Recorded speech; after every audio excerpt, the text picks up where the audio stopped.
Hello, I'm Theolyn Cortens, and this is the first of a series of vlogs I'm going to make about the Tree of Life motif and how it can help us in our spiritual quest.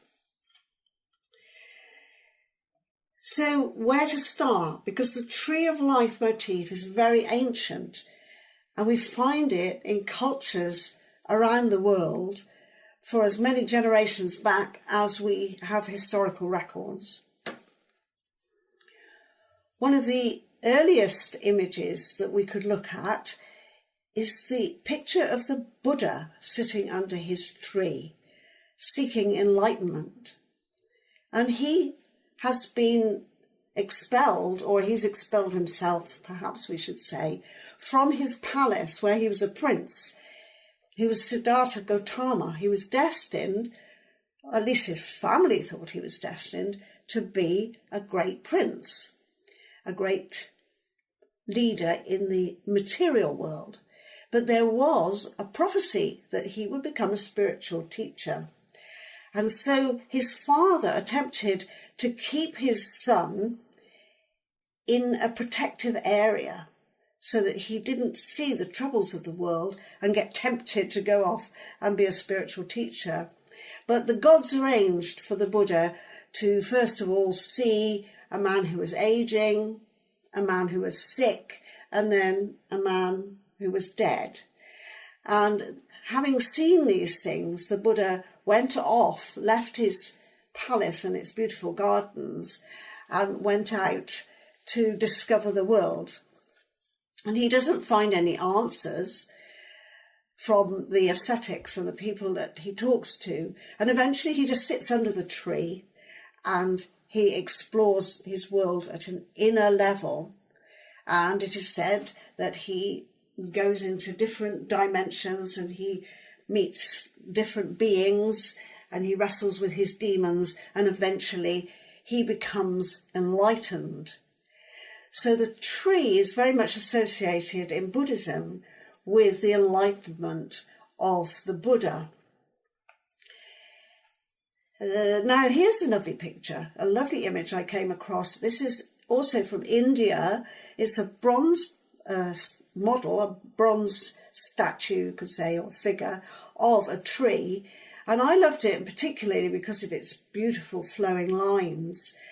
I think there are about 14 branches with birds and leaves, and it's called a Tree of Life and Knowledge. I think the tree has become to represent this life cycle process because it's so obvious when we look at a tree that it goes through this process of flourishing, blossoming, then withering, and then dying. In fact, there's a famous Christian hymn in which it says this: we flourish and blossom like leaves on a tree and wither and perish, but naught changes thee. And thee, of course, is the divine. Now here's an image of the Scandinavian world tree, Yggdrasil. And the story there is also of somebody who goes into other dimensions to discover wisdom. Odin, the great god Odin, hangs on the tree. He hangs upside down. And after several days, 9 days, he achieves this wisdom of the runes. Although the image here is very intricate and elaborate, you may be able to see there's an eagle there. And the eagle represents Odin's capacity to move between the worlds with absolute freedom and attain this shamanic possibility of travelling through dimensions and bringing back wisdom. So then we come to Jesus. Jesus is also a sacrificial figure who hangs on a tree. He hangs on a wooden cross. And after his death, or apparent death, he also delves into deeper dimensions. The Christians say he goes to Harrow Hell, and he meets the darker elements in creation and combats them with his divinity. And he comes back and shares this with his disciples, who claim to see him risen from the dead. So there we have a series of 3 teachers, all associated with the idea of a tree and the idea that we can travel into different dimensions. Now, here's a lovely picture that I came across in my search for tree images. This is from an old legend that Alexander the Great came across a talking tree in his travels. And the creatures on the tree tell him that he will die in a far-off land. He will never go home. And they rebuke him for his ambition. And the reason I particularly love this tree, because I thought it says something to us in the modern day about our collective ambition to conquer the world, and the fact that the tree, as a signifier of natural growth, and the animals, the creatures of nature, are rebuking this masculine figure, this great hero, Alexander, and telling him, well, you think you can conquer the world, but tough luck, mate. You're never going to go home. You're never going to have the satisfaction of winning, because Mother Nature and her creatures are actually got the upper hand here. So then let's move a little further forward, and we get to the Garden of Eden. This is also a biblical story, of course. Now, famously, in the garden, there's not just one tree, but there are 2 trees. One of them is a tree of life, and one of them is a tree of good and evil, the knowledge of good and evil. So here we have people protected in a garden, a bit like the Buddha, protected by the walls of a garden from seeing anything that's not very nice. You could say Adam and Eve are in God's playpen. They're looked after, they're protected. They don't have to think about anything. They're just babies, right? And they've been told they can eat from the tree of life.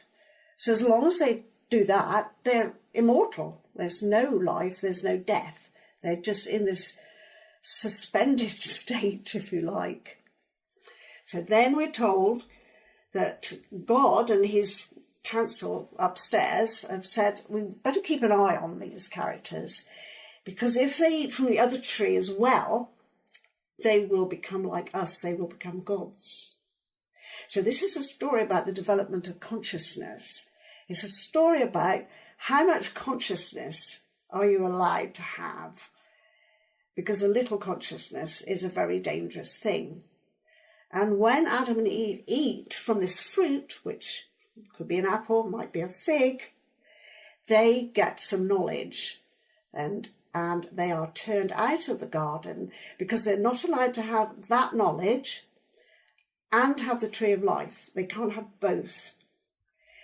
So this is a very significant creation myth, and it's a very powerful idea, because it's telling us that once we know about good and evil, or the contraries of life, and we see the polarities that can happen, we can have a handle on life, which gives us great creative power. But at the same time, the gods are saying, but we're not going to let you live forever. There's going to be death involved now. And of course, the antidote for this little bit of consciousness that we gain, which is so dangerous, we can't go back into this garden, this protective space. Once we're out, we're out. And once we're out, we have then, our task is to become more conscious. We have to move towards a higher state of consciousness. So just to check back, if you look at the situation with the Buddha, he's protected in a garden. He's protected within the temple walls. And he goes out and discovers things. And Adam and Eve are also protected. And they go out and they discover things. And to me, the idea that there's some kind of temptation or wickedness that provokes Adam and Eve to leave, is a bit of a strange way of looking at it. I think it was a great advantage. I think it was a bit like Prometheus stealing the fire from the gods. It's a painful thing to do, but an absolutely necessary thing to do in order for human beings to grow up and mature and perhaps eventually become gods themselves, which is, of course, is actually the God wants to stop that happening, apparently. But maybe he's just setting a challenge, he, she, or it, wherever you like to go with that. So now I want to show you an image of the famous Assyrian Tree of life. Now, the Assyrians had a culture several thousand years before the birth of Christ. And the Jewish people bumped up against that culture because they were taken into captivity by the Assyrians. So here's the Assyrian tree, the sacred tree, again in a garden, in an enclosed space. And it's being watered by two genii, two spirits with wings. You can see their little pails. Nobody quite knows what was in the pail, whether it was just water or perhaps water that had been left out in the sunlight to give it good energy. You can see their little pine cones. They use those to sprinkle the tree with. Now you can actually see in this tree a forerunner of what is called the Tree of Life in Jewish mysticism. And many scholars think that because the Jews were in Babylon a few hundred years BCE, that they would have been influenced by this image. They would also have been influenced by the idea that although there could be one overarching and amazing supreme God, that God could have different qualities. The Assyrians would have called those qualities other gods, lower gods. The Jewish people only wanted to think of God as one. So instead of saying there were other gods, they moved towards this notion of archangels or messengers of God. So they were further down the hierarchy, if you like. We'll come back to that later. So it's very likely that what we call Jewish Kabbalah has some ancient roots in what was going on in the Middle East, in the area around Babylon, several hundred years before the birth of Christ. We can't exactly formulate the story of how that unfolded. And of course, in Kabbalah, there are various traditions about how Kabbalah was received. And the word Kabbalah comes from a Hebrew word meaning to receive.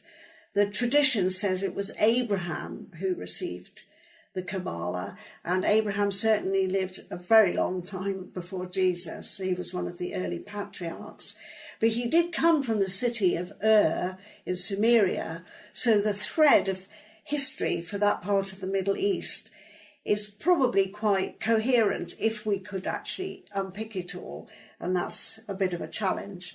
And it's not necessarily very important for working with the Tree of Life, the Jewish Kabbalistic Tree of Life, as a mystical map. So here's a very early engraving from a famous book called The Gates of Light, which was written in the Middle Ages. And it's one of the first times that you actually see in public a picture of what is considered to be the standard Tree of Life map. Now, in Jewish Kabbalah, the idea is that this map represents the way divine energy can work in the world in a creative way. So the energy that comes into the tree of life and starts manifesting in the world through creation has come from, well, where has it come from? To take a step back from that tree of life map, we can look at this map, which is about what is beyond the tree of life. And the idea here is that basically there's nothing, there's a limitless space. Nothing is Ein in Hebrew. And Ein Sof is limitless. And Ein Sof Or is limitless light. So there are these three energetic veils happening before anything starts to progress into materiality. And the story here, or the mythology, or the concept, you could say, in this mystical tradition, is that there's a vast nothingness. And then creation begins to happen. And the reason it can become something out of nothing is because there is some kind of desire, there's some kind of creative impetus to make and be and become. And when that happens, the divine energy does what's called zimzum. Zimzum means to retract. So it retracts part of itself in order to create something. So a way of thinking about this might be if you lived in a house and everything in your house, every room in your house was crammed with stuff, right? So everywhere you went, there's stuff and stuff and stuff and stuff and stuff. And there's no space for you to create something new. Then what you might do is go into one of the rooms and say, I'm getting everything out of here. And then I've got a space to create in. And that is, roughly speaking, something like the zimzum. If God, or the divine, is everywhere, is limitless, then there's no space for anything to happen. So the Godhead, or the divinity, withdraws from everywhere and then channels some of its divinity through this tree of life. It's called emanating. So it starts to flow through the tree of life. So let's have a look at this diagram. This is the standard diagrammatic version of the tree of life. And you will see it has two pillars, one active, one passive, and then down the centre it's got a pillar of equilibrium. And you will see there are a series of circles. These are called sephirot, that's plural for sephira. The energy flows from the top of the tree along pathways from one side, one pillar, across the middle pillar and to the other side, and then flows back again. So this continual interchange between moving through one side to the other side. These are the contraries, the active and the passive pillars. Passive is not a great word in modern speak, so perhaps we could use the word receptive. In Chinese philosophy, if you look at I Ching, you have what's called creative and receptive, and perhaps those are more useful words for us. Or you could say active pillar is yang and the passive pillar is yin. But this tree of life model is acknowledging that energy flows from activity to receptivity, or from moving forward to falling back, moving out to moving in. So it's like breathing and breathing and breathing. And that exchange of movement is what allows creation to happen. It's absolutely essential to creation. One of the big issues that occurs, and especially in medieval Kabbalah, is the notion that the receptive or yin side of the tree is evil. That's another topic for another vlog. But it is much better, in my opinion, not even to think of them as contrary. As William Blake said, contraries are essential, but perhaps complementaries would be a better way of looking at it. So each of those sephira on the Tree of Life demonstrates a particular quality. The divine can take these different qualities, just like white light pours through a prism and appears as different colours. And if you take a look at some of the labels that we've got here, the English transliterations, we can see that the energy on one side may be the opposite to the energy on the other side. For example, you can see where there is mercy and where there is severity. So here we have a model for creation, several possible archetypes, 10 in fact. And that makes the full complement of the potential for creativity in all kinds of aspects.